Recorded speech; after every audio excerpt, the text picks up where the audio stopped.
Hello and welcome to another GIMP Know How podcast. Funny thing is, I can't actually edit the podcast details, and that's mostly because, well, I accidentally moved my feed to Google, and now I can't get into FeedBurner to edit the details. So, apparently, there will only be one podcast out forever. This podcast will also be available on my site, and I'm going to be teaching you how to create very basic vectors.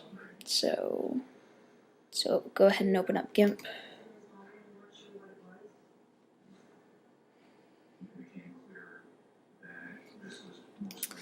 Okay, so let's make a new image. 640 by 400 is fine. And oh well, I might as well even put this on YouTube. Maybe, I'm not sure though. So first thing we need to do is we need to create a background, and I'm going to create mine. It's going to be orange for optimal effect, I think. So I'm going to select like a yellowish, and then more of a dark orangish.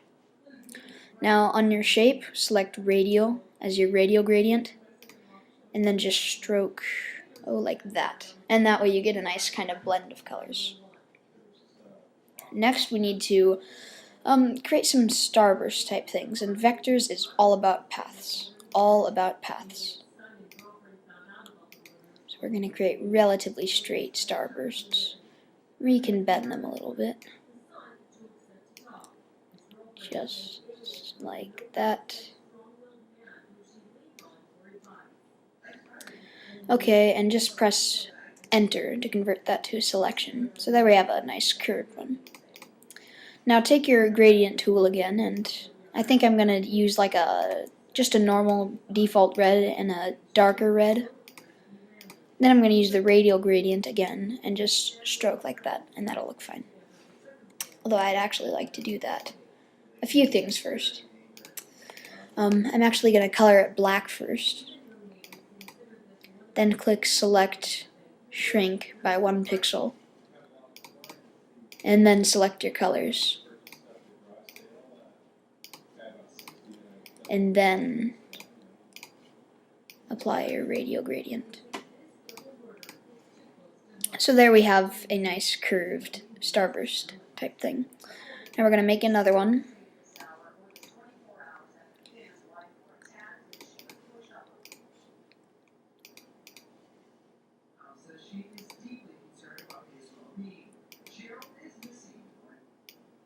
And we're going to make this kind of the same curve the other one was.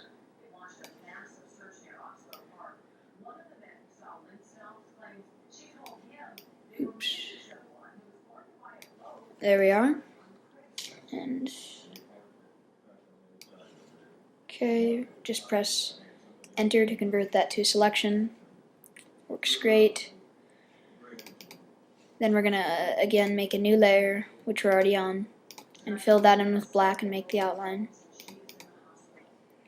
Then select and shrink it by 1 pixel.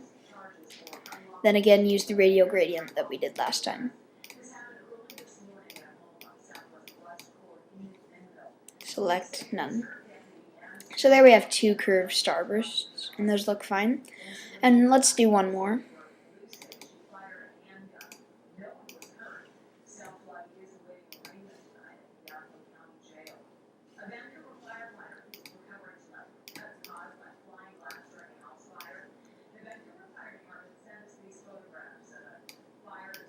Oops.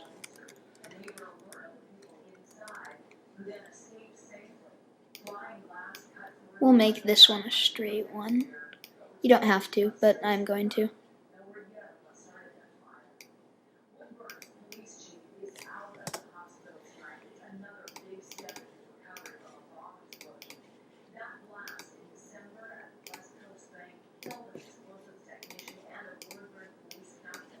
I'm sorry if you can hear the news in the background. My parents are watching that.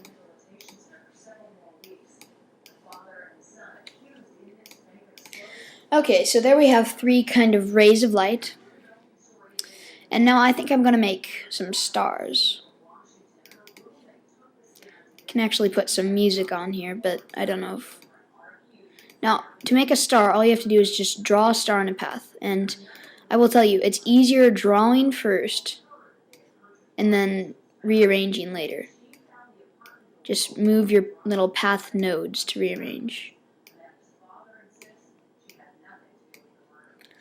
There we are. I'm just going to press enter to convert that to another selection.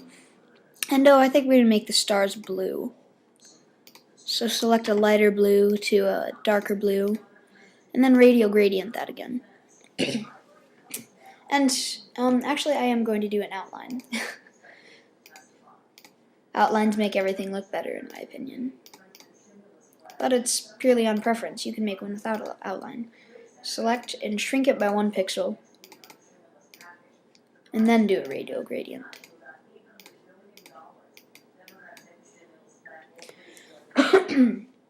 Now I'm going to add some gloss to the stars because I am a huge fan of gloss. If you've seen my other tutorials, it's just, yeah, I kind of overload it. So we'll take that and make sure your circle is selected on intersect with current selection mode, or you can just hold shift and control while dragging your circle. Now to make the gloss effect, select an FG to transparent gradient and have white as your foreground color, and change your gradient mode back to linear. Then just stroke down like that.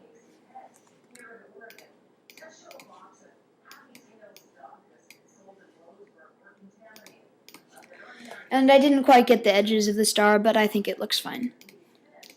Now I'm going to duplicate this star and rotate it.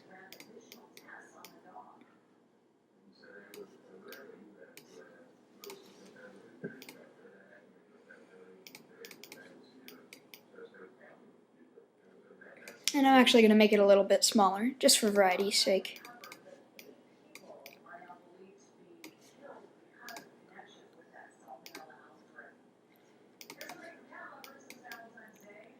Actually, I think I'll make a shooting star scene.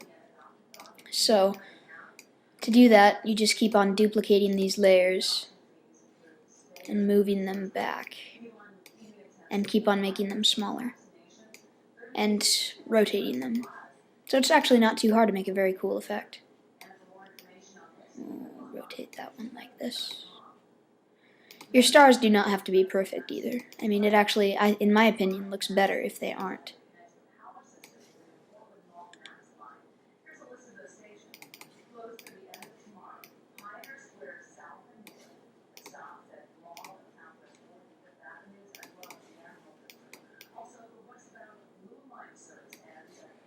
And we'll make one more star.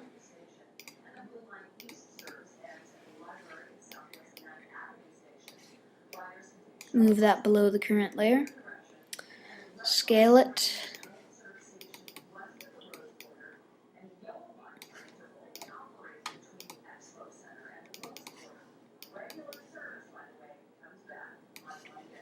And we'll rotate this again.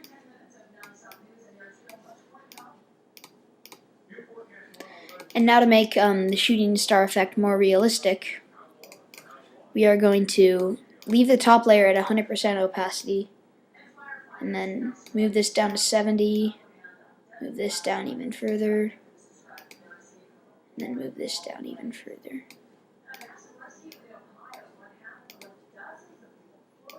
Now vectors,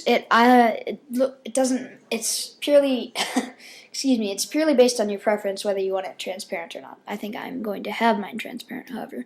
It would look better if you made more stars, but I am actually running low on time. So thank you for watching this tutorial on how to make basic vectors, and if you can subscribe to my podcast, that would mean a lot to me, and yeah.